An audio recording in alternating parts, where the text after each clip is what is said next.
దేవుని పరిశుద్ధ నామానికి స్తుతి కలుగును గాక. రక్షకుడు ప్రభువైన యేసుక్రీస్తు వారి నామములో అందరికి వందనాలు.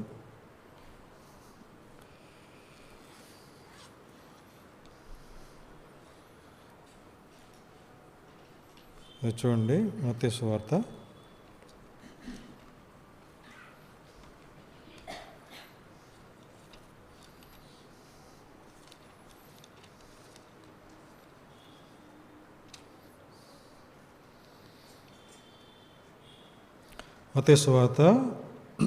11వ అధ్యాయము 29-30 వచనం. 29-30. మత్తయి సువార్త 11వ అధ్యాయము 29-30 వచనాలు మనం కలిసి చదువుకుందాం. నేను సాత్వికుడను, దీన మనస్సు కలవాడను గనుక మీ మీద నా కాడి ఎత్తుకొని నా యొద్ద నేర్చుకునుడి, అప్పుడు మీ ప్రాణములకు విశ్రాంతి దొరుకును. ఏలయనగా నా కాడి సులువుగాను నా భారము తేలికగాను ఉన్నవి.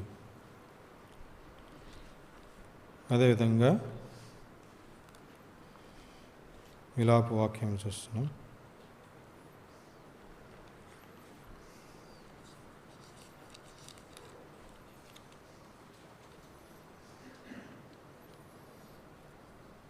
మూడో అధ్యాయము విలాప వాక్యములు 3వ అధ్యాయము 27-28 చదువుకుందాం, కలిసి చదువుకుందాం. 3వ అధ్యాయం విలాప వాక్యం 27-28. యవన కాలమున కాడి మోయట నరునికి మేలు, అతని మీద దానిని మోపినవాడు యెహోవాయే, గనుక అతడు ఒంటరిగా కూర్చుండి మౌనంగా ఉండవలెను. సాయం కోసం ప్రార్థిస్తాం. ప్రేమ కలిగిన తండ్రి, పరిశుద్ధుడైన దేవ, జీవం కలిగిన జీవాధిపతి వేల స్తోత్రాలు, కృతజ్ఞతాస్తులు చెల్లిస్తూ ఉంటున్నాం. సాయంకాల సమయంలో మీ సన్నిధిలో చేరి యేసుక్రీస్తు వారి నామములో మేమందరం కూడా మరి కూడికలో, యవనస్తుల కూడికలో ప్రార్థించడానికి ఇచ్చిన సమయాన్ని బట్టి నామకు వందనాలు, స్తోత్రాలు, కృతజ్ఞతాస్తులు చెల్లిస్తుంటున్నాం. మీరు ఇచ్చిన ఈ లేఖన భావనను కూడా దీవించి ఆస్వాదించి మాతో మాట్లాడమని, సాయం చేయమని ప్రార్థిస్తుంటున్నాం. అదేవిధంగా అల్పుడను దౌర్భాగ్యుడను కూడా కరుణించము. మీ రక్త పోక్షణ కింద తీసుకొస్తున్నాను, కడిగి పరిశుద్ధపరచము, సిలువ చాటును మరుగుపరిచి మన తండ్రి ప్రభా మీ సన్నిధిలో నన్ను యోగ్యంగా ఉంచమని, సాయం చేయమని, మరి కూటానికి ఆదివంతము నీవే అధ్యక్షుడిగా ఉండి మరి నీ నా మహిమార్థకరంగా ఉండట్లో సాయం చేయమని, సమస్తం బలమైన చేరుకోపు చెప్తూ మా ప్రభువైన యేసుక్రీస్తు వారి శ్రేష్టమైన పరిశుద్ధమైన శక్తి కలిగిన నామములో ప్రార్థించి వేడుకుంటున్నాం తండ్రి, ఆమేన్. బహుశా నన్ను కొందరు మొట్టమొదటిగా చూస్తుంటున్నారేమో. ఈరోజు ఉదయం నేను అన్నని కలిసినప్పుడు ఆయన వాక్యం కొంచెం అంటే సాక్ష్యం పంచుకోమని చెప్పారు. ఆ సాక్ష్యాన్ని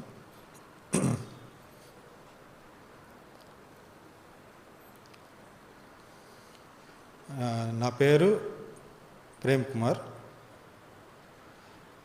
నేను బహ్రెయిన్ దేశంలో ఉంటాను ఉద్యోగరీత్యా. అక్కడ గత 11 సంవత్సరాల నుంచి ఉద్యోగం చేస్తున్నాను.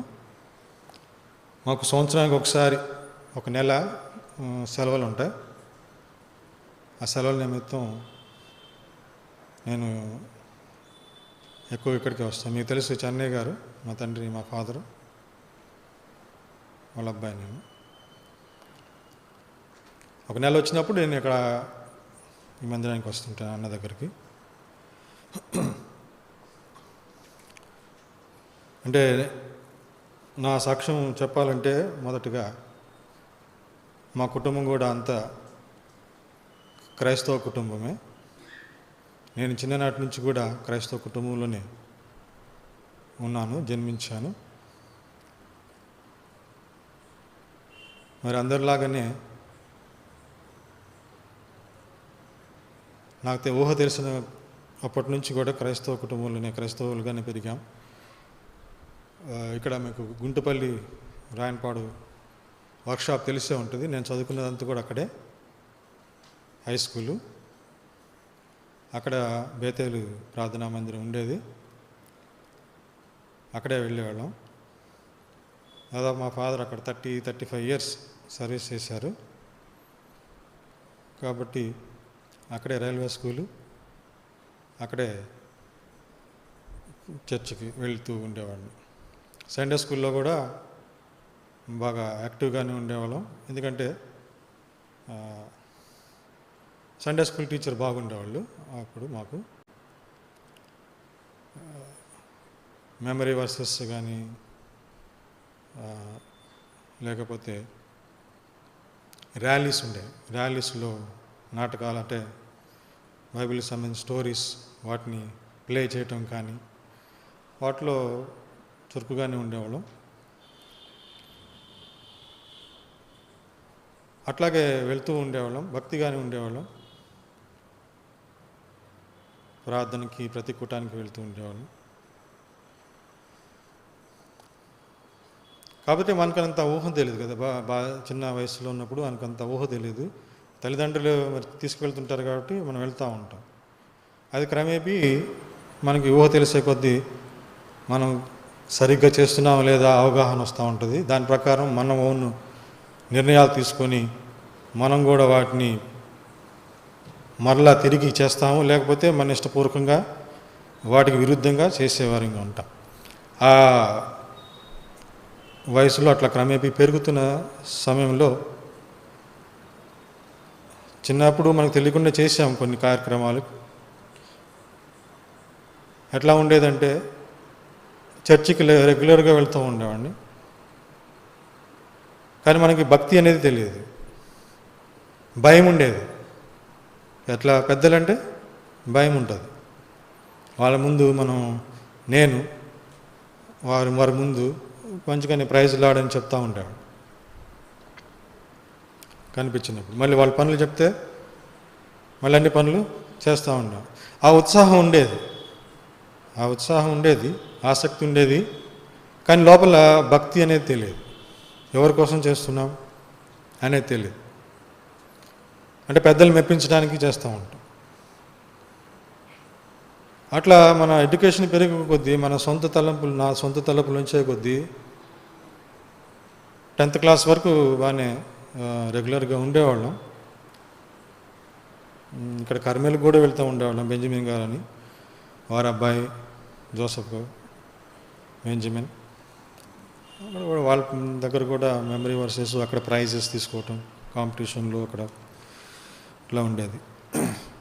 అంటే చిన్న కాలనీ కాబట్టి అక్కడే బయటకు వెళ్ళేది లేదు, విజయవాడ వచ్చేది లేదు, అక్కడ కాలనీలో ఉండేవాళ్ళం. చర్చ్కి వెళ్తాం, స్కూల్కి వెళ్తాం, అంతవరకే. అది ఊహ తెలియనట్టు వయసులో.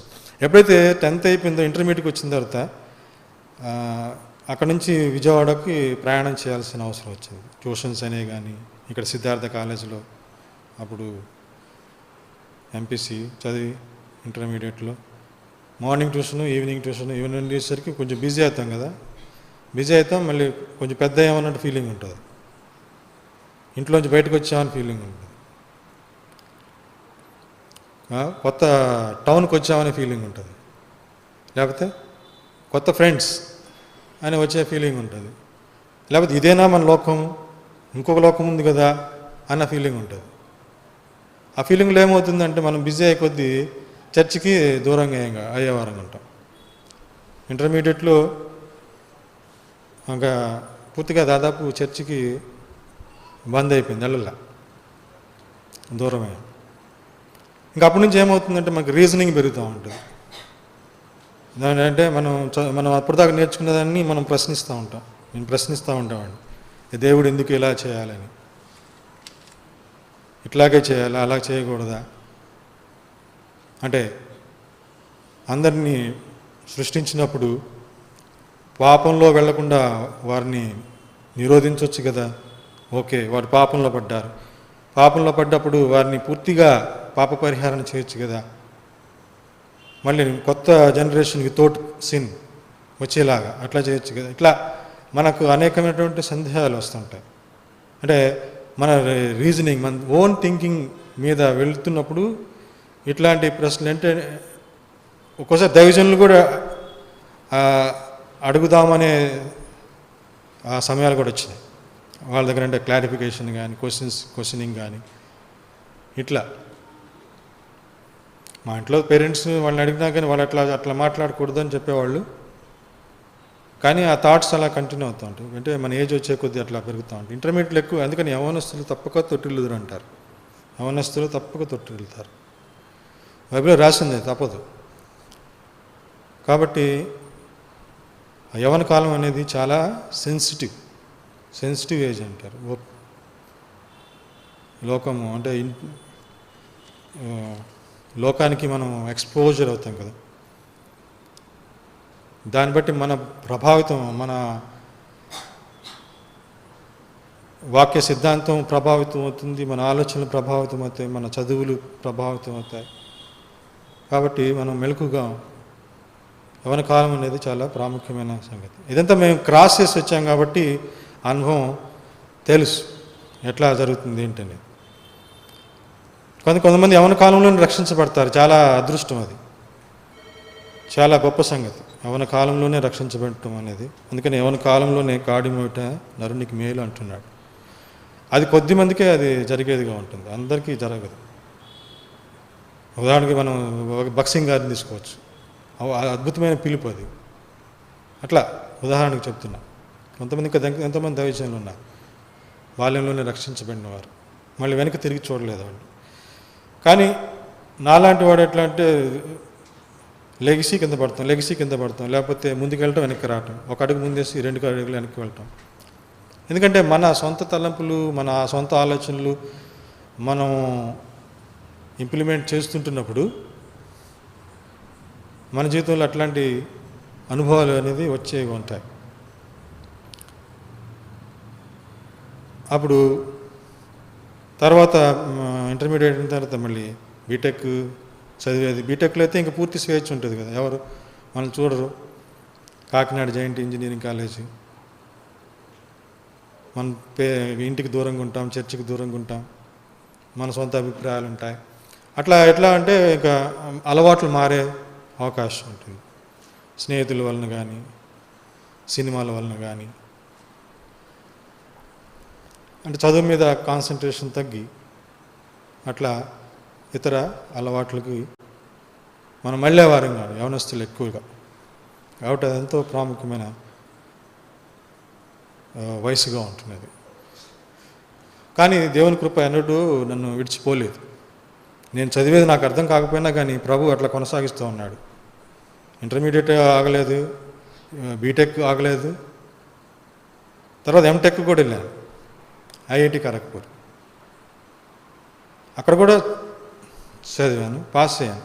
కానీ నేను ఏమనుకునేవాడిని అంటే, ఈ యొక్క నా సొంత తెలివితేటల వల్ల నేను చేస్తున్నాను, నా సొంత శక్తి వల్ల నేను చేస్తున్నాను, నేను జ్ఞానవంతుడిని, నాకు ఇన్ని ప్రశ్నలు వస్తుంది, ఇన్ని సందేహాలు వస్తుంది, నేను ఎప్పుడు కూడా రీజనింగ్ చేస్తాను, నేను గుడ్డిగా నమ్మను అనే థాట్స్ వచ్చేవి. దీనివలన నేను సహవాసానికి కానీ, చర్చికి కానీ, లేదా బైబిల్ చదివేదానికి కానీ దానికి దూరం అవుతూ వచ్చాను. ఎంటెక్ అయిన తర్వాత ఎక్కడ బ్రేక్ పడిందంటే, జాబ్ కోసం ట్రై చేసినప్పుడు జాబు రాలేదు. దేవుడు అక్కడ బ్రేక్ వేసాడు. కొంత టైం పట్టినప్పుడు అప్పుడేమవుతుందంటే, మన స్వశక్తి మీద డౌట్ వచ్చింది, కొంచెం కాన్ఫిడెన్స్ తగ్గుద్ది. ఎందుకంటే నేను చెప్పేది ఏంటంటే, దేవుడు ఒక మార్గాన్ని మన కోసం సిద్ధపరుస్తున్నప్పుడు, ఆయన మనల్ని పట్టుకొని నడిపిస్తున్నప్పుడు, మనం ఆయనకి ఇంపార్టెంట్ అనుకున్నప్పుడు ఆయన వదిలిపెట్టాడు. ఆయన ఎట్లా మనల్ని తిప్పుకోవాలో అట్లా తిప్పుకుంటాడు, ఆ మార్గంలోనికి తీసుకువెళ్ళేవాడుగా ఉంటాడు. కాబట్టి ఆయన ఏర్పాటులో ఉన్నప్పుడు ఆయన వదిలిపెట్టాడు. ఏది మనం కొంచెం కింద పడి లేస్తున్నా, తప్పడడుగు లేస్తున్నా, అవిధేయతతో ఉన్నా, విరోధంగా ఉన్నా, ప్రభు మనిషి లాంటి వాడు కాదు. మనిషి అయితే ఎవరైనా ఎదురు తిరిగితే మళ్ళీ వెంటనే వాడిని రివెంజ్ తీసుకోవాలని చూస్తారు. అంటే పంటికి పన్ను, ముళ్ళుకి ముళ్ళు అన్నట్టు. ఎవరైనా నీకు ఎదురు సమాధానం చెప్పానుకో, మళ్ళీ ఎదురుగా చెప్తాం మనం. దేవుడు అట్లా కాదు, ఆయన సమయాన్ని ఇస్తాడు మనకి. కాబట్టి ఆ విధంగా ప్రభు సమయాన్ని ఇచ్చాడు. తర్వాత ఉద్యోగం రాకుండా గ్యాప్ వచ్చే కొద్దీ మనలో కాన్ఫిడెన్స్ తగ్గుతూ ఉంది. నా సొంత శక్తి మీద నేను ఆధారపడటం తగ్గుతూ వచ్చింది. అట్లాగే టైం గ్యాప్ వస్తున్న, యాక్చువల్గా ఎంటెక్ అయిన తర్వాత అందరికి జాబ్స్ వస్తాయి, కానీ ఆ డిలే అయింది. తర్వాత సివిల్స్ అని వేరే ప్లాన్ ఏ ఉంటుంది, ప్లాన్ బి ఉంటుంది, లేదంటే ప్లాన్ సి, లేదంటే అసలు ఏం చేయం, ఖాళీగా కూర్చుంటాం. సివిల్స్ అని, లేకపోతే ఐఏఎస్ అవ్వాలని, ఐపీఎస్ అవ్వాలని ఒక అటెంప్ట్ కూడా ఇచ్చి, అట్లా లైఫ్ అనేది అట్లా కంటిన్యూ అవుతూ ఉంటుంది, పోతూ ఉంది. అక్కడ కూడా రిజల్ట్ రాలేదు సివిల్స్ ఎగ్జామ్స్లో. గ్రూప్ 1, గ్రూప్ 2 అని కూడా అటెంప్ట్ చేశాం. ఇవన్నీ ఎందుకు చెప్తున్నా అంటే, ప్రభువు మనల్ని నడిపించే మార్గం, ఎందుకంటే ఆయన తన వైపు తిప్పుకోవడానికి మనకు అటువంటి అనుభవాల్లోంచి తీసుకువెళ్తాడు. నేనేదో గొప్పగా చెప్పుకోవట్లే ఇవన్నీ చేశానని. అంటే మీ అనుభవంలో కూడా మీరు అట్లా ఉండొచ్చు, చాలా బ్రిలియంట్గా ఉండొచ్చు, కానీ మీ జ్ఞానం మీద ఆధారపడొద్దని చెప్తున్నా. సొంత జ్ఞానం మీద ఆధారపడద్దు. దేవునికి మనం లోబడాలి, విధేయత చూపించాలని చెప్తానికి నేను చెప్తున్నాను. లేదా నా గొప్పతనానికి లేదా అట్లా చెప్పట్లేదు. తర్వాత అంటే ఏదో చిన్న చిన్న పనులు చేసుకుంటున్నా కానీ మళ్ళీ మ్యారేజ్ అని చెప్పారు. అప్పటికి ఏజ్ దాటిపోతుంది కదా మ్యారేజ్. సరే మ్యారేజ్, అప్పటికి రక్షణ లేదు, బాప్తిసం లేదు. అట్లాగే మ్యారేజ్ జరిగింది ఇక్కడ మధు కళ్యాణ మండపం. సిస్టర్ కూడా అప్పటికి బాప్తిసం తీసుకోలేదు, వాళ్ళు కూడా క్రైస్తవులే, కానీ బాప్తిసం తీసుకోలేదు. అట్లాగే మ్యారేజ్ అయిపోయింది. మ్యారేజ్ అయిన తర్వాత మాకు లండన్లో జాబ్ ఆఫర్గా వచ్చింది అవకాశం. అక్కడికి వెళ్ళాం. అక్కడికి వెళ్ళినా కానీ మనం చర్చికి వెళ్ళాం కదా, చర్చికి వెళ్ళలేదు. అదే లైఫ్ కంటిన్యూ అవుతా ఉంది. దేవునికి ఇంకా విధేయత చూపించట్లేదు. అక్కడ కూడా కొన్ని సమస్యలు వచ్చినాయి. మళ్ళీ అక్కడికి వెళ్ళి 3 years ఉంటే మళ్ళీ వెనకొచ్చాం. వచ్చిన తర్వాత మళ్ళీ హైదరాబాద్లో సెటిల్ అయితే అక్కడ బాంబేకి ఇంకో జాబ్ వచ్చింది. బాంబేలో అక్కడ ఏమిటంటే ఒక కంపెనీ, ప్రీవీ కంపెనీ, ఆయనకి దాని ఓనర్ వచ్చేసి మన బిలీవరే. తెలీదు మాకు, తెలియకుండా అక్కడికి వెళ్ళాం. అంతా ఆఫర్ లెటర్ అంత ఇచ్చిన తర్వాత అప్పుడు తెలిసింది వాళ్ళు కూడా బిలీవర్సే. వాళ్ళు ఒక బైకులలో వాళ్ళకి ఒక సంఘం ఉందని. అక్కడి నుంచి మాకు టర్నింగ్ పాయింట్ అయింది. అక్కడి నుంచి మహాడ్ వెళ్ళాం, మహారాష్ట్రలోనే మహాడ్. అక్కడ మంచి సంఘం ఉంది, అక్కడ ఒక మంచి దైవ సేవకుడు ఉన్నాడు. అక్కడికి వెళ్ళిన తర్వాత, పెళ్ళిన తర్వాత మళ్ళీ ఉద్యోగం వచ్చింది, కానీ పిల్లల సమస్య, పిల్లలకి గ్యాప్ వచ్చింది. మళ్ళీ మా సొంత శక్తి మీద ఆధారపడకుండా మళ్ళీ ఎవరినో ఒకరిని ఆశ్రయించాలి, డాక్టర్స్ని ఆశ్రయించాలి, వేరే మనుషుల కోసం ఆశ్రయించాలి, వారికి ప్రార్థన చేయండి అని ఆశ్రయించాలి.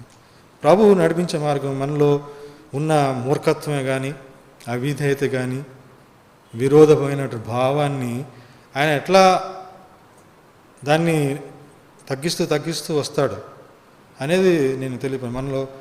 నాలో అంత కఠినమైనటువంటి అవిధేయత ఉండేది, అంత అవిధేయత, లోబడినటువంటి స్వభావం, సొంత తెలివితేటల మీద ఆధారపడేటువంటి స్వభావం, సొంత శక్తి మీద. అది ప్రభుకి ఇష్టం లేదు కదా. అందుకని అటువంటి మార్గాల్లో ప్రభు తీసుకువెళ్ళాడు. తర్వాత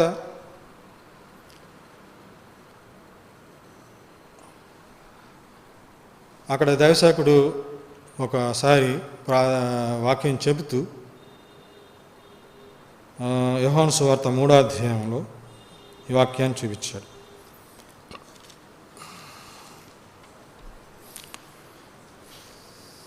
యోహాను సువార్త 3వ అధ్యాయము 3వ వచనం. అందుకు యేసు అతనితో, ఒకడు క్రొత్తగా జన్మించితేనే గాని అతడు దేవుని రాజ్యం చూడలేడని నీతో నిశ్చయంగా చెప్పుచున్నానెను. ఈ మాట నాకు కొంచెం ఆలోచింపచేసింది. క్రొత్తగా జన్మించాలంటున్నాడు. ఒకడు క్రొత్తగా జన్మించితేనే కానీ, క్రొత్తగా జన్మించడం ఏంటి? మళ్ళీ అక్కడ రీజనింగ్, మన రీజనింగ్ ఉపయోగిస్తాం కదా, యాప్టిట్యూడ్. ఆ రీజనింగ్లో చూస్తే, కింద చూస్తే ఆ నికోదేము అడిగిన ప్రశ్నలు నాకు ఉన్నాయి. అంటే నాకు వచ్చే ప్రశ్నలు అంతకుముందే ఉన్నాయి ఆల్రెడీ. అంటే ఏంటి, మనుషుడు మళ్ళీ ఎట్లా జన్మిస్తాడు? కొత్తగా జన్మించడం ఏంటి? సరే ముసలివాడాడు, మళ్ళీ తల్లి గర్భంలో ఎట్లా మళ్ళీ ఇట్లాంటి ప్రశ్నలు నాకు రాకముందే ఇక్కడ ఆల్రెడీ ఉన్నాయి. అప్పుడు ఇవన్నీ ఆలోచిస్తే నేను చిన్నప్పటి నుంచి కూడా క్రైస్తవుడినే, మళ్ళీ క్రొత్తగా జన్మించేది ఏంటి? నేను ధీమాగుండేవాడిని, క్రైస్తవునే కాబట్టి యేసుప్రభు నాకు తెలుసు నన్ను కూడా యేసుప్రభు గుర్తిస్తాడు, నేను నేరుగా పరలోక రాజ్యానికి వెళ్తాను, మారుమనసు పొందాల్సిన అవసరం ఏముంది దాంట్లో? చిన్నప్పటి నుంచి ప్రార్థన చేస్తున్నాం, చిన్నప్పటి నుంచి వెళ్తున్నాం సంఘానికి, చర్చికి వెళ్తున్నాం, వాక్యం చదువుతాం, పాటలు పాడతాం, సండే స్కూల్ వెళ్తాం, అన్నీ చేస్తాం, పరిచయం చేస్తుంటున్నాం. ఇది మళ్ళీ కొత్తగా జన్మించేది ఏంటి అంటే ఆయన అప్పుడు చెప్పాడు, ఇది శరీర సంబంధమైనది కాదు, ఇది ఆత్మ సంబంధమైనది కొత్త జన్మ, మారు మనసు. అంటే నువ్వు చేసిన పాపం విషయంలో నువ్వు మారు మనసు పొందాలి, పశ్చాత్తాపడాలి.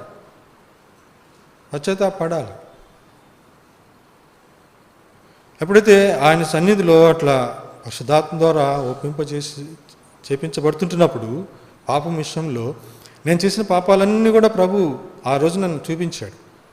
ఏమేం పాపాలు చేశాను, ఎన్ని అలవాట్లు ఉంటున్నాయో, ఎన్ని వ్యసనాలు ఉంటున్నాయో, ఎన్నిసార్లు మరి రానటువంటి మాటలు మాట్లాడాము, ఎంతమందిని మరి మోసం చేశాము, లేకపోతే దూషించాము, ఇవన్నీ కూడా క్లియర్గా ప్రభు చూపించాడు. ఆ రోజున పాపక్షమాపణ అనుభవంలోనికి తీసుకొచ్చాడు, పశ్చాత్తాప అనుభవంలోనికి తీసుకొచ్చాడు, ఒప్పింప చేశాడు ఆ రోజున. ఎప్పుడైతే అవన్నీ తర్వాత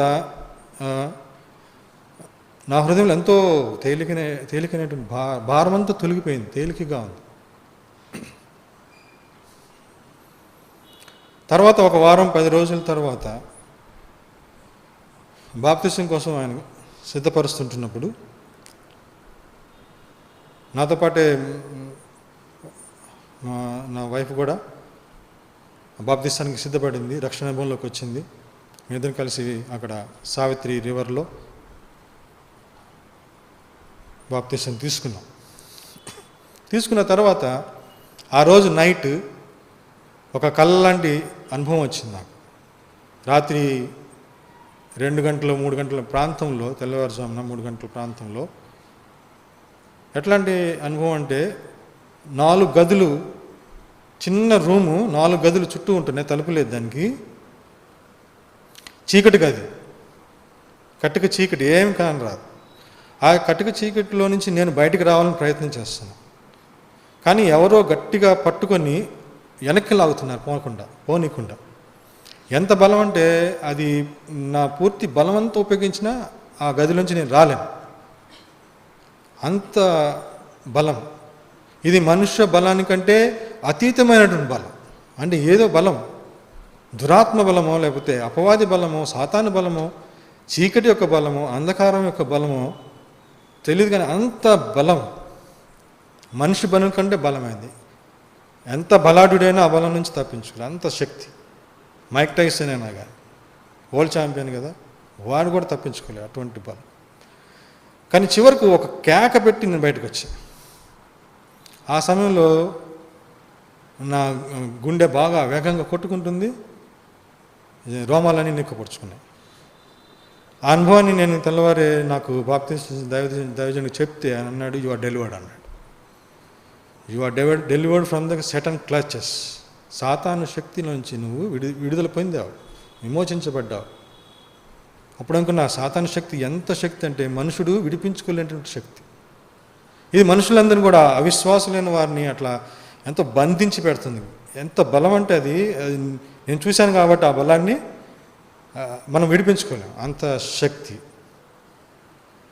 ఇమ్మెన్స్ ఫోర్స్, అది సాటనిక్ ఫోర్స్. అట్లా అది అవిశ్వాసులైన వారిని బలంగా అట్లా లాకెళ్ళేదిగా ఉంటుంది, వారికి తెలియదు. ఎప్పుడైతే ఆ బాప్తిస్మ అనుభవంలో తీసుకున్నానో అప్పుడు నాకు తెలిసింది. అప్పటి నుంచి నాకు రక్షణ అనుభవం అనేది తెలిసింది. నేను పాప క్షమాపణ పొందినప్పుడు కూడా నా హృదయంలో ఎంతో తేలికైన భారం వచ్చిందని చెప్పి అప్పుడు నాలో అటువంటి ఆనందం కూడా వచ్చింది. చెప్పనాశక్యమైన మహిమాక్తమైనటువంటి ఆనందం అంటారు కదా, ఆనందం కూడా నేను పొందాను. చాలా అద్భుతమైన ఆనందం, అది చాలా అద్భుతమైన సంతోషం. బాప్తిసం తీసుకున్న తర్వాత ఎంతో తేలికగా ఉంటుంది, సంతోషంగా ఉంటుంది, ఉత్సాహంగా ఉంటుంది, ఉజ్జీవంగా ఉంటుంది. కానీ మీలో కూడా అనుభవం ఉంటుందేమో. చెప్పనాశక్యమైన మహిమాక్తమైన ఆనందం, అదేంటి మనం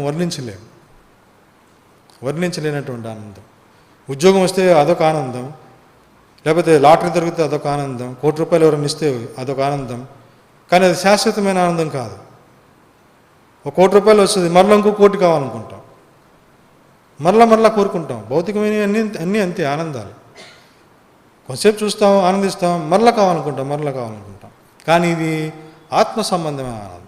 కాబట్టి ఇది ఎప్పుడు నిలిచేది, ఎప్పుడు మనం అందులో సంతోషించే, ఎటువంటి సంతోషం అంటే చెప్పనాశక్యమైనటువంటి మహిమాక్తమైనటువంటి ఆనందంగా ఉండేదిగా ఉంటుంది. అటువంటి అనుభవంలోనికి ప్రభు తీసుకువెళ్ళాడు. తర్వాత పిల్లలు డిలే అయింది. పిల్లలు పుట్టే విషయంలో కూడా మా మొదటి అబ్బాయి పుట్టడానికి దాదాపు 5 సంవత్సరాల గ్యాప్ వచ్చింది. వెంటనే మరలా ప్రభు చాలా మంది దైవ సేవకులు ప్రార్థన చేశారు. అది మనుషుల వలన కలిగేది కాదు, అది దేవుని కార్యం అంటుంది. దాంతోపాటు ఇంకొక పాప పుట్టింది వెంటనే. అంటే ఒకరు కోరుకుంటే ఒకరి కోసం ప్రార్థన చేస్తే 2 పుట్టారు. అంటే 200 ఆశీర్వాదం ఇస్తాడు ప్రభు. ఎప్పుడైతే ఆయనకు మనము లోబడతామో, ఆయన వాక్యానికి విధేయత చూపిస్తామో, ఏది పాప క్షమాపణ అనుభవం కానీ, పశ్చాత్తాపమే కానీ, లేకపోతే బాప్తిస్మములో మనము విధేయత చూపించి సాక్ష్యం ఇస్తామో, ప్రభు ఆయన కార్యాలు ఆయన చేసేవాడుగా ఉంటాడు. అట్లని మనం చేయకపోతే ఆయన మనల్ని విడిచిపెట్టేవాడు కాదు. దాన్ని పట్టుకొని ఆయన నడిపిస్తూ ఉంటున్నాడు. మనం అవిధేయులంగా ఉన్నా కానీ, అవిశ్వాసులుగా ఉన్నా కానీ, ఆయనకు విరోధంగా జీవిస్తున్నా కానీ, ప్రభు ఆయన మార్గంలో ఆయన మనల్ని తీసుకెళ్ళేవాడు ఉంటున్నాడు. తనకిష్టమిచ్చిన త్రోవలో తీసుకువెళ్ళి మన హృదయాలను తిప్పేవాడుగా ఉంటాడు. ఆ విధంగా నా సొంత శక్తి మీద నుంచి దేవుని శక్తి మీద వాడిగా ఉండటానికి ఆయన చేశాడు. ఆ విధంగా చేశాడు. అంతకుముందు పెద్దల ఎదుటిన నిన్ను నటిస్తూ ఉండేవాడు. పైకి వినయంగా కనపడుతూ లోపలేమో అవిధేయతగా ఉండేది.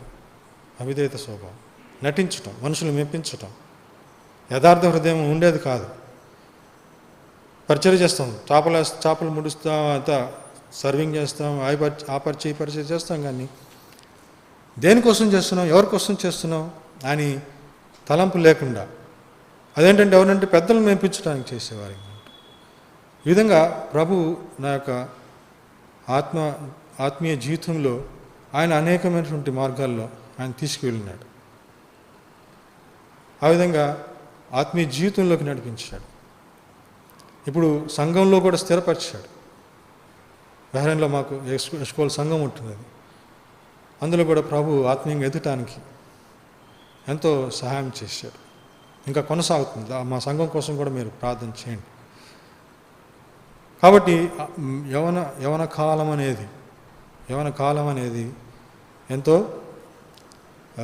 ప్రాముఖ్యమైన వయసుగా ఉంటుంది. కాబట్టి ఇక్కడ మనం చూస్తే యవన కాలం కాడి మోయట నరునికి మేలు అంటున్నాడు. ఎంత యవన కాలంలో డిఎల్ మోడీ గారు ఒకసారి వాక్యం చెప్తూ ఆయన యవనస్తుల కూడికలో వాక్యం చెప్పిన తర్వాత ఆయన అన్నాడు, 3.5 మంది రక్షించబడ్డాడు. ఆయన స్నేహితుడు అనుకున్నాడు 3 పెద్దలు, ఒకరు యవనస్తులు, అందుకనే 3.5 అంటున్నాడేమో అని అనుకున్నాడంట. అప్పుడు డిఎల్ మోడీ గారు అన్నారు, కాదు 3 యవనస్తులు, ఒకరు పెద్ద ఆయన. ఎందుకంటే 3 యవనస్తులు రక్షించబడితే వారు దేవుని పరిచర్య చేయడానికి పూర్తి వయసు ఉంటుంది. అది ఫుల్ టికెట్ అన్నట్టు. వృద్ధాప్యంలో రక్షించబడ్డాడు అనుకోండి, కొంతకాలమే సేవ చేయగలడు ప్రభుకి. అందుకని 3.5 అని చెప్పి. కాబట్టి యవన కాలంలో మనము ఎక్కువ సమయాన్ని ప్రభువుకు ప్రభు సేవలో. కానీ ఇదేదో మనుషుల మెప్పు కోసం కానీ, లేకపోతే ఇతరులు మెప్పించడానికి, అందరు చూస్తున్నారని వారి మెప్పు కోసం అట్లా చేయొద్దు. యథార్థంగా చేయాలి.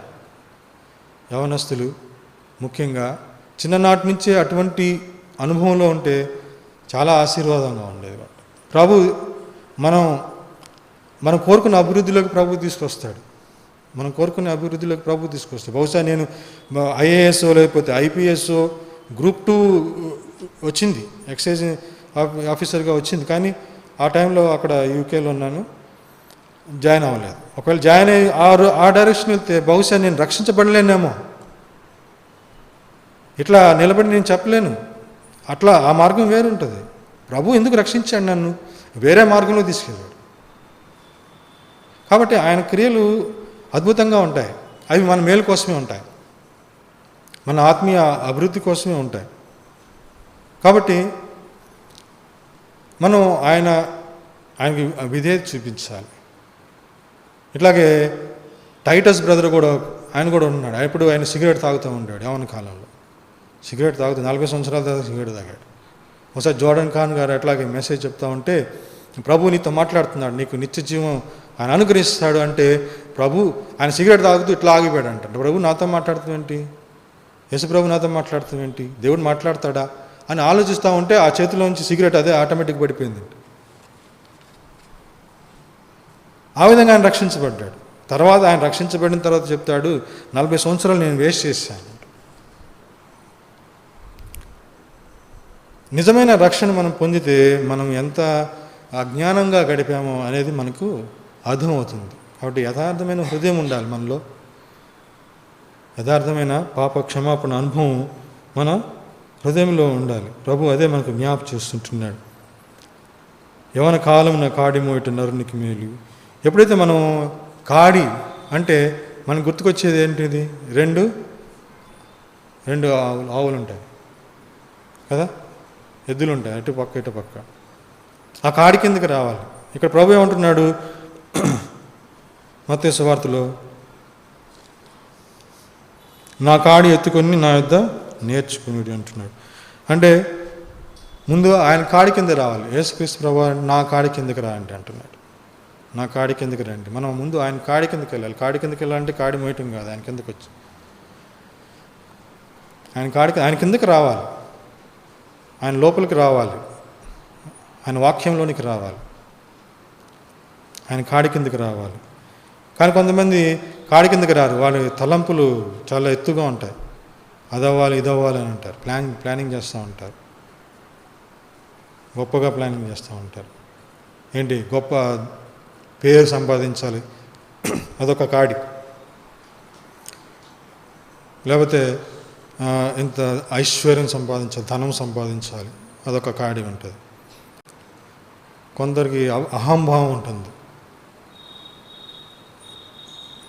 అట్లా ఎదురోళ్ళని అసలు లెక్క చేయరు, అహంభావం ఉంటుంది, చూసి చూడనట్టు వెళ్ళిపోతారు.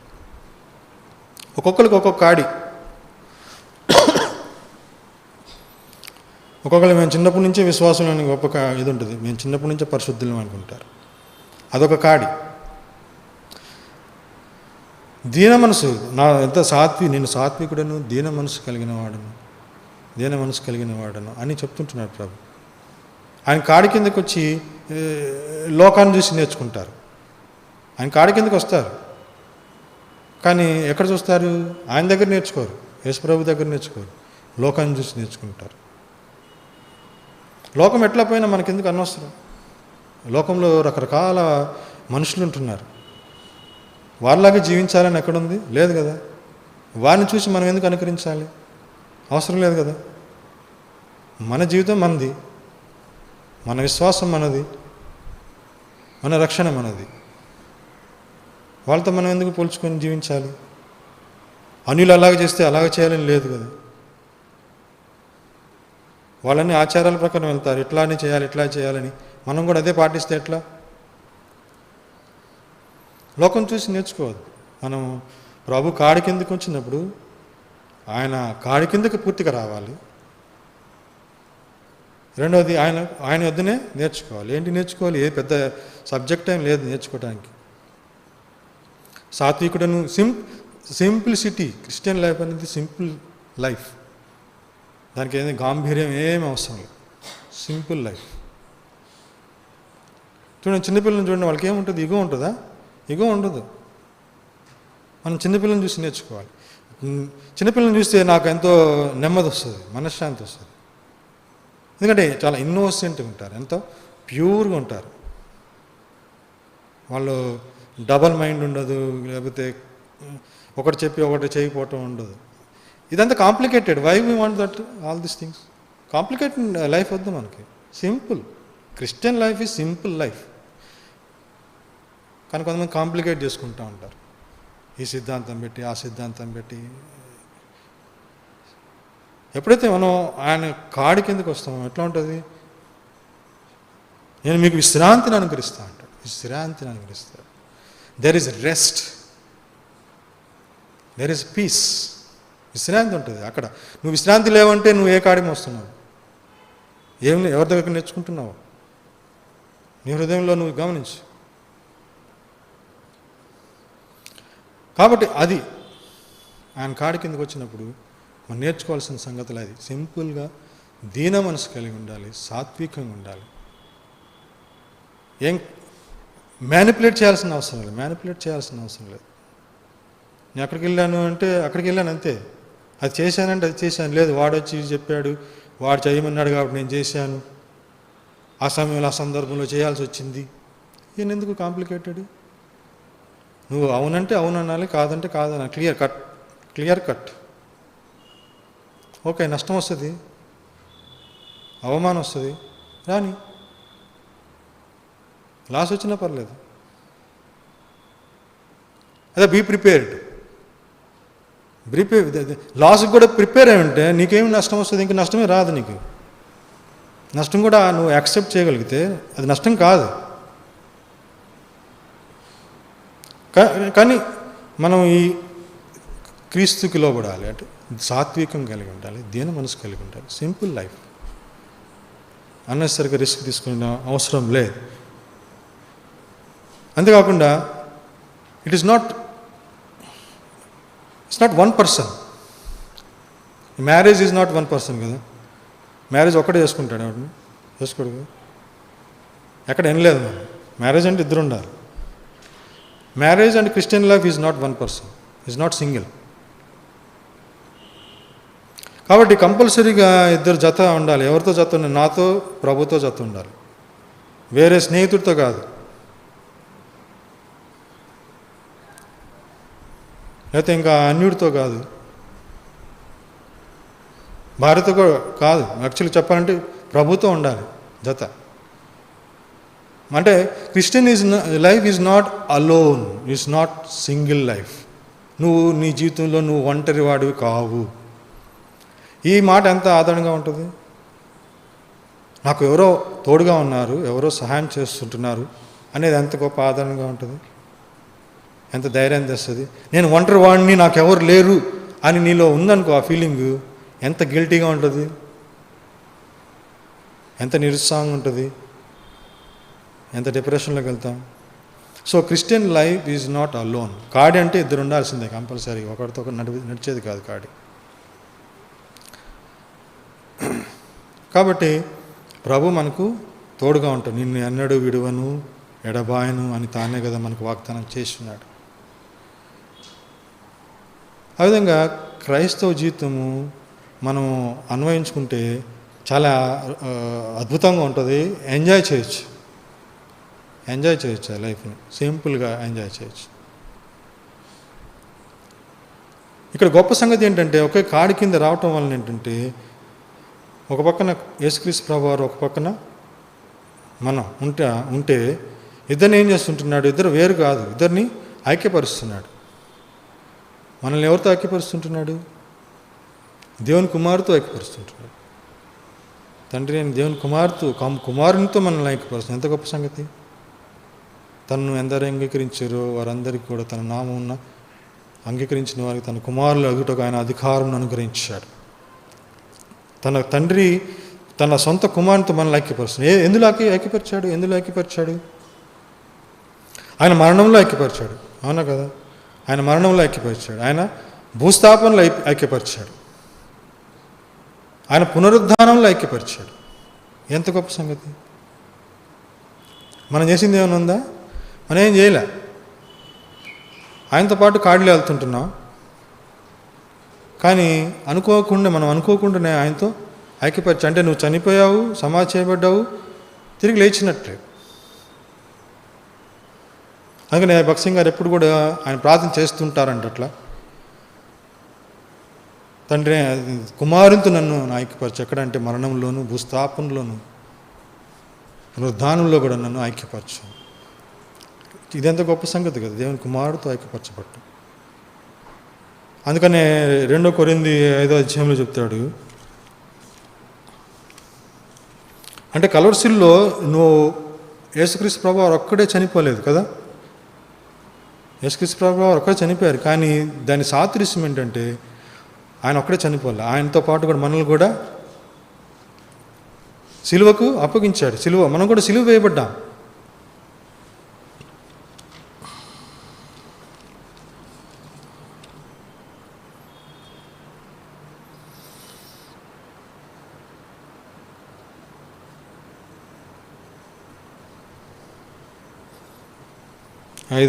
రోమా 6:5 చూస్తుంటున్నాం.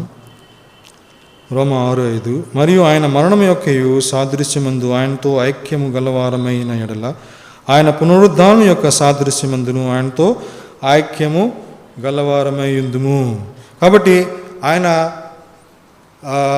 సిలువ వేయబడ్డాడు, ఆయనతో పాటు మనలందరినీ కూడా ఆ సిలువలో ఐక్యపరుచుకున్నాడు. సిలువలోను, మరణంలోను, ఆ యొక్క పునరుద్ధానంలోనూ మనల్ని ఐక్యపరిచాడు. ఇదెంతో గొప్ప సంగతి. చూడండి 2 కొరింథీ 5:14, 2 కొరింథీ 5:14. రెండో భాగంలో చూస్తున్నాం. ఎలాగనగా అందరి కొరకు ఒకడు మృతి పొందేను కనుక అందరూ మృతి పొందిరి. ఎట్లా ఇది reasoning? A = B, if A = B and B = C, A = C, అట్లా అవుతుందా? అవదు కదా, మ్యాథమెటిక్స్లో అయింది. ఇప్పుడు అందరి కొరకు ఒకడు చనిపోయాడంట. అందరి కొరకు ఇప్పుడు నా కోసం నువ్వు చనిపోతే నేను చనిపోయినట్టు అవుద్దా? కాదు కదా. కానీ ప్రభు అందరి కోసం చనిపోయాడంట. ఇప్పుడు హాస్పిటల్కి వెళ్ళాము, అక్కడ రోగులు ఉన్నారు, వారు వేసుకోవాల్సిన ట్యాబ్లెట్ వారు వేసుకోకుండా మనం వేసుకున్నాం అనుకోండి, కరెక్ట్? అది ఎవరికి రోగం ఉందో వాళ్ళు వేసుకోవాలి. ఇక్కడ ఎవరు చనిపోయారు వాళ్ళే చనిపోవాలి. కానీ ఎలాగనక అందరి కొరకు ఒకడు మృతి పొందాను.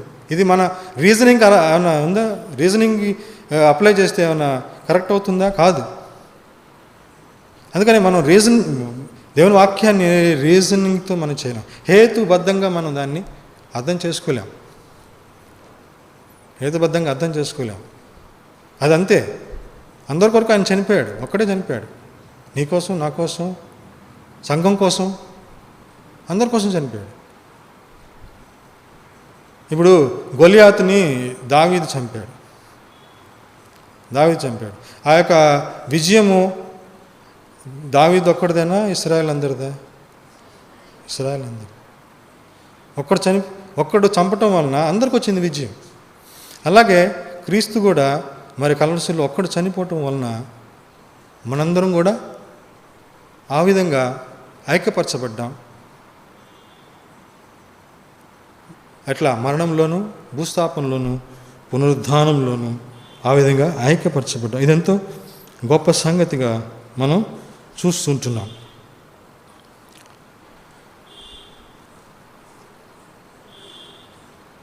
చూడండి, మనం రోమా 6:8-9 కలిసి ఉంటున్నాయి. మనం క్రీస్తుతో కూడా చనిపోయిన ఎడల మృతుల్లో నుండి లేచిన క్రీస్తు ఇకను చనిపోడనియు మరణంనకు ఇకను ఆయన మీద ప్రభుత్వం లేదని ఎరిగి ఆయనతో కూడా జీవించుదామని నమ్ముచున్నాము. క్రీస్తుతో కూడా మనం చనిపోతే మృతుల్లో నుండి లేచిన క్రీస్తు ఇకను చనిపోడనియు మరణంనకు ఇక ఆయన మీద ప్రభుత్వం లేదని మనం ఎరుగుదాము. 11 అటువల్లే మీరును పాపము విషయమై మృతులుగాను దేవుని విషయమై క్రీస్తు యేసునందు సజీవులుగాను మిమ్మల్ని మీరే ఎంచుకోండి. ఇప్పుడు మనం ఎట్లా ఉండాలి? పాపం విషయంలో మృతులుగా ఎంచుకోవాలి. పాపం విషయంలో మృతులుగా ఎంచుకోవాలి. ఇది ఒక్క రోజుతో అయ్యేది కాదు.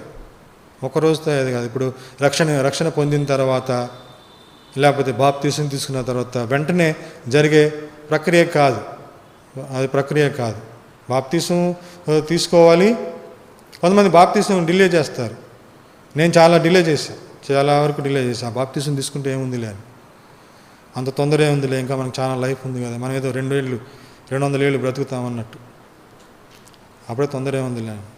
నేను ముందే తీసుకుంటే ఆ యొక్క చీకటి అనుభవం ముందే వచ్చేది. లేట్ చేశాను, అప్పుడు లేటుగా వచ్చింది అనుభవం. కొంతమంది రక్షణ లేకుండా ముందుగానే బాప్తీసం తీసుకుంటారు. అంటే ఏదైనా బ్లెస్సింగ్ వస్తుందని, మంచి ఉద్యోగం వస్తుందని, మంచిగా పెళ్ళి అయిద్దని. రక్షణ ఏం లేదు, పాప క్షమాపణ అనుభవం ఏమి ఉండదు, కానీ ముందుగానే బాప్తీసం తీసుకుంటారు. కొంతమంది బాప్తీసం తీసుకుంటే అన్నీ మానుకోవాల్సి వస్తుందేమో అని, ఇంకా చేయాల్సింది చాలా ఉన్నాయి, అప్పుడే ఎందుకులే అని అంటారు. మా పనిలో అట్లా చేయాల్సి వచ్చిందన్న. ఆ మాటలు మాట్లాడాలి, అవి వదులుకోలేము. మా పని అట్లుంటుంది. అవి బాప్తీసం తీసుకుంటే అవి చేయలేము, డిలే చేసేవాళ్ళు ఉంటారు. అదే మనం బాప్తీసం డిలే చేయకూడదు. ఎప్పుడైతే మనము రక్షణ అనుభవం, బాప్తీసం అనుభవం వచ్చినప్పుడు మనం పాపం విషయంలో చనిపోయినవాడు ఎట్లుంటాడు? మాట్లాడతాడా? చూస్తాడా? వింటాడా? లేచి నడుస్తాడా? లేదు. అంటే ఏదైనా టెంప్టేషన్ వచ్చిందనుకో, ఎట్లా ఉండాలి? మనం చనిపోయిన వాళ్ళలాగా ఉండాలి.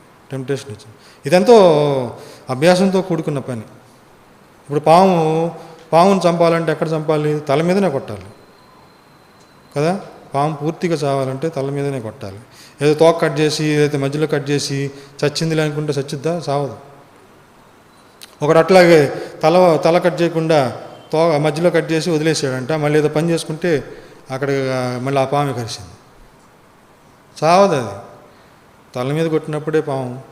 దాన్ని ఎట్లా చితక్ కొట్టాలి. అది మామూలుగా కొడితే చచ్చిపోదు. అది చితక్ కొట్టాలి పూర్తిగా. అట్లాగే పాపం కూడా స్లోగా దాన్ని నరుక్కుంటూ పోవాలి. ఒకసారి నేను పాపం ఇంకా మానుకున్నాను, చేయను అంటే అయ్యేది కాదు, మళ్ళీ టెంప్టేషన్ వస్తుంది.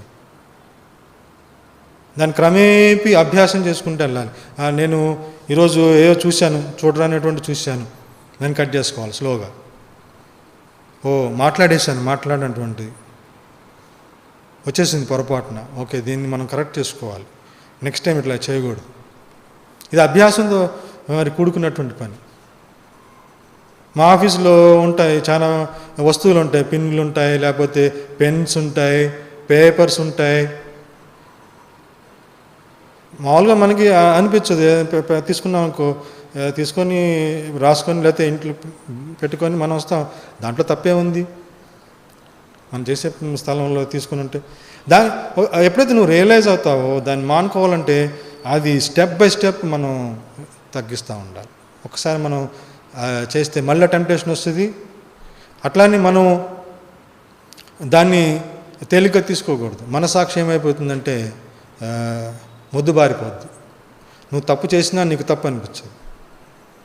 సెన్సిటివ్గా ఉండాలి మనస్సాక్షి. ప్రతి చిన్న విషయం కూడా సెన్సిటివ్గా ఉండి చేయవచ్చా లేదా, చేయగలమా లేదా, ఓకే ఈజే వాక్యానుసారంగా చేయగలమా లేదా అని మనం బేరీజ్ చేసుకుంటూ ఉంటారు. అది స్టెప్ బై స్టెప్. ఇది పూర్తిగా ఎప్పుడు వస్తుందంటే అనుభవం ప్రభువుకి అప్పగించుకున్నప్పుడు, పూర్తిగా మనమే ప్రభు కింద అప్పగించుకున్నప్పుడు. ప్రభు కింద అప్పగించుకోవటం అంటే టైలర్ దగ్గరికి వెళ్ళామనుకోండి, ఎట్లా టైలర్ దగ్గరికి వెళ్తే నువ్వు చెప్పినట్లు కట్ చేస్తాడా, లేకపోతే వాడికి ఇష్టం వచ్చినట్టు కట్ చేస్తాడా? వాడికి ఇష్టం వచ్చినట్టు కట్ చేయాలి. మన బట్టలు మనయే కుట్టమని ఇస్తాం, కట్ చేస్తాడు వాడు. ఎట్లా కట్ చేస్తాడో మనకు తెలియదు. పీసులు కట్ చేస్తాడు, కొడతాడు, మళ్ళీ చివరికి ఒక షర్టో ప్యాంటో చేస్తాడు కదా. వాడికి ఇచ్చిన తర్వాత మనం అడగడానికి ఛాన్స్ లేదు. అది లోబట్టం అంటే. డాక్టర్ దగ్గరికి వెళ్తావు, పలానా రోగం ఉందని చెప్పాలి. పలానా రోగం ఉందని చెప్పాలంటే ఈ స్కానింగ్ తీయాలి, ఆ స్కానింగ్ తీయాలంటే ఎందుకు సార్ అంటావా? ఎందుకంటే ఇంకో చోటుకి వెళ్ళంటాడు, లేకపోతే నా దగ్గరికి ఎందుకు వచ్చా అంటాడు. నాకంటే జుట్టు లేదనుకోండి, జుట్టుంటే బార్బర్ దగ్గరికి వెళ్తాం కదా. ఎవరు వెళ్ళినా, పోలీస్ అధికారి వెళ్ళినా లేకపోతే కలెక్టర్ ఎవరు వెళ్ళినా కానీ తల కొడితే కిందకి పెట్టాలి, పక్కకంటే పక్క కనాలి, లేపితే లేపాలి, లేకపోతే చేయడవాడు. అప్పగించుకోవడం అంటే అది మన చేతుల్లో లేదు. ప్రభు చెప్పినట్లు మనం చేయాలి. అటువంటి అభ్యాసం, అటువంటి అనుభవం అది పూర్తిగా వాక్యానుసారంగా మనం చేస్తుంటున్నప్పుడు. వాక్యం తెలియాలి కదా, వాక్యానుసారంగా చేయటం అంటే. వాక్యం తెలిస్తే మనం ఆ విధంగా అభ్యాసం చేయగలుగుతాం. ఇది యథార్థంగా చేయాలి, ఎవరినో మెప్పించడానికి కాదు, మన సొంత అనుభవంలోకి. ఎప్పుడైతే మనం ఇటువంటి అనుభవంలో ఒక విజన్ అనేది వస్తుంది, ఒక విజన్, ఒక్కొక్కరికి ఒక విజన్ ఉంటుంది. ఏది పేతురు ఏమంటున్నాడు, నా గురించి ఏమనుకుంటున్నావు అని యేసు ప్రభు అడిగినప్పుడు, నువ్వు సజీవుడైన దేవుని కుమారుడు అన్నాడు. అదొక విజన్. ప్రతి ఒక్కరికి ఒక విజన్ అనేది ఉండాలి. అప్పుడే మనం ఆ విజన్ని మనం ఫాలో అయ్యేవాళ్ళంటాం. సంఘం గురించి ఒక్కొక్కరికి ఒక్కొక్క విజన్ ఉంటుంది. ఇది దేవుని కట్టడం, నా సంఘం నేను కట్టుదని విజన్ ఉండాలి. ఈ రోజుల్లో విశ్వాసుల కంటే అన్యులకి కనపడుతున్నాడు, ప్రభు కనపడుతుంటున్నాడు, మాట్లాడుతుంటున్నాడు, వారిని మారుస్తుంటున్నాడు. ఎవరైతే ప్రభువుని చూచి మారుమనసు పొంది రక్షణలోకి వచ్చిన వాళ్ళు బిగ్గరగా చెప్తుంటున్నారు సువార్త. ఈ రోజుల్లో విశ్వాసుల కంటే బలంగా చెప్తున్నారు. ఎందుకంటే వాళ్ళు చూశారు, ఇట్స్ ఎ విజన్. వాళ్ళు విన్నారు, స్వయంగా విన్నారు దేవుడు మాట్లాడింది. ఎప్పుడైతే ఆ విజన్ ఉంటే ఆ పట్టుదల ఉంటుంది, మనం భయపడం, ఎవరికి భయపడం. ప్రభు గురించి ధైర్యంగా చెప్తాం, ఎక్కడైనా కానీ, ఏ స్థలంలో అయినా కానీ, ఎంత ఎదురుబాటుతనం ఉన్నా కానీ, అన్యుల్లో, హిందువుల్లో వాళ్ళు ధైర్యంగా చెప్తుంటున్నారు. వాళ్ళు ఎట్లా చెప్తున్నారంటే దెర్ ఇస్ ఎ విజన్. విశ్వాసులు కూడా ఆ విజన్ ఉంటే మనం దేనికి కూడా భయపడం. విజన్ ఉండాలి. అది ఉందా? విజన్ ఉందా దేవుని గురించి? ఏదో మనం సంఘంకి వస్తున్నాం, అందరిలాగా వస్తున్నాం, పోతున్నాం, చదువుకుంటున్నాం, వాక్యం చదువుతున్నాం, లేకపోతే ప్రార్థన, అది కాదు. విజన్ ఉండాలి దేవుని గురించి. యేసుక్రీస్తు ప్రభు వారు కూర్చున్న విజన్ ఉండాలి. అది పర్సనల్గా, క్లారిటీగా, క్లియర్గా ఉండాలి విజన్. లేకపోతే నటిస్తాం, అయితే it's all waste of time. ఒకప్పుడు నేను అనుకునేవాడిని, క్రైస్తవులు ఏంటి వచ్చి గంటల తరబడి వింటారు, మళ్ళీ ఏం చేయకుండా పోతారు. నేను అనుకునేవాడిని వేస్ట్ ఆఫ్ టైం, వాళ్ళు కష్టపడి పని చేయొచ్చు కదా, ఎందుకు అనవసరంగా టైం వేస్ట్ అనుకున్నాను. But there is a God's power, there is vision, there is a God's plan. అది నేను ఎరిగాను. విజన్ ఉంటే మన ఎప్పుడు కూడా తొట్టిల్లం స్ట్రైట్గా వెళ్తుంది. ఓహో, ఈరోజు నువ్వేమైనా డెసిషన్ తీసుకుంటావా? 3Ds ఉంటాయి మనకి కదా, 3Ds ఉంటాయి. డెసిషన్, అంతేనా, డైరెక్షన్ అండ్ డిటర్మినేషన్. ఎప్పుడైతే నువ్వు డెసిషన్ తీసుకుంటావో నీకు డైరెక్షన్ తెలిసిపోద్ది, క్లారిటీ ఉంటుంది. ఆ క్లారిటీ ఉందంటే నువ్వు డిసైడ్ చేసుకుంటావు, డిటర్మినేషన్ ఉంటుంది ఏం చేయాలి, అందుకని దాని నుంచి తొలగిపో. I want to follow Jesus అని ఎవరు పాడారు కదా, ఎవరు? No turning back, no turning back. ఎవరు? Sadhu Sundar Singh. There was vision, ఆయనకు ఒక విజన్ ఉంది. ఒక్కడైనా కానీ ఆయన సువార్త చెప్పాడు, ఒక్కడైనా కానీ. ఆ పేర్లు కొన్ని అట్లా ఉండిపోతాయి, ఎవరికైతే విజన్ ఉందో అట్లా ఉండిపోతాయి. ఒక్కరికున్న చాలు విజన్. అటువంటి విజన్ నీకు కూడా కావాలి. డిసైడ్ చేసుకుంటే, తీర్మానం చేసుకుంటే, ఆ డెసిషన్ తీసుకుంటే తప్పకుండా నువ్వు కూడా బలంగా వాడబడతావు. దేవుని సేవలో బలంగా వాడబడతావు. కాబట్టి ఈ అంత్యకాల దినంలో, లాస్ట్ డేస్, ఎండ్ డేస్లో మనం కూడా అటువంటి విజన్ కలిగి ఉండి ప్రభు సేవలో, పరిచర్యలో బలంగా వాడబడినట్లు ప్రభు మనకు సహాయం చేయను గాక. మనం ప్రార్థన చేసుకుందాం.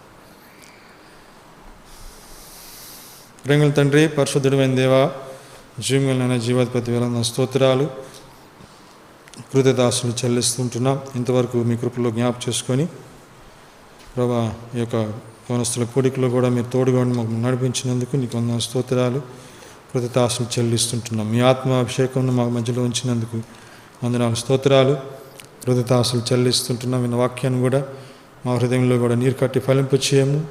మీ సన్నిధిని మాకు తోడుగా ఉంచము, సాయం చేయమని యవనస్తుల్లో కూడా నేను తండ్రి ప్రభా మీ యొక్క కార్యం జరిగించము, సాయం చేయము.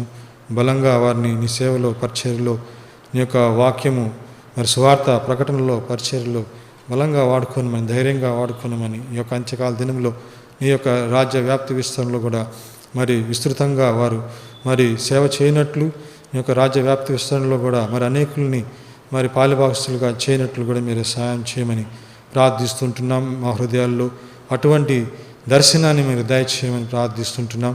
అదేనా తండ్రి, యవనస్తుల్లో బలంగా వారిని ఉపయోగించుకొని వాడుకోనమని, సాయం చేయమని మమ్మల్ని అందరూ కూడా నీ బలమైన చేతులకు అప్పచెప్తూ మా ప్రభు యేసుక్రీస్తు వారి శ్రేష్టమైన, పరిశుద్ధమైన, శక్తి కలిగిన నామంలో ప్రార్థించి అడిగి వేడుకుంటున్నాం తండ్రి. ఆమేన్. తొట్టిల్లకుండా మిమ్మల్ని కాపాడుటకును తన మహిమ ఎదుట ఆనందంతో మిమ్మల్ని నిర్దోషులుగా నిలబెట్టుటకును శక్తిగల మన రక్షకుడైన అద్వితీయ దేవునికి మన ప్రభు అయిన యేసుక్రీస్తు ద్వారా మహిమయు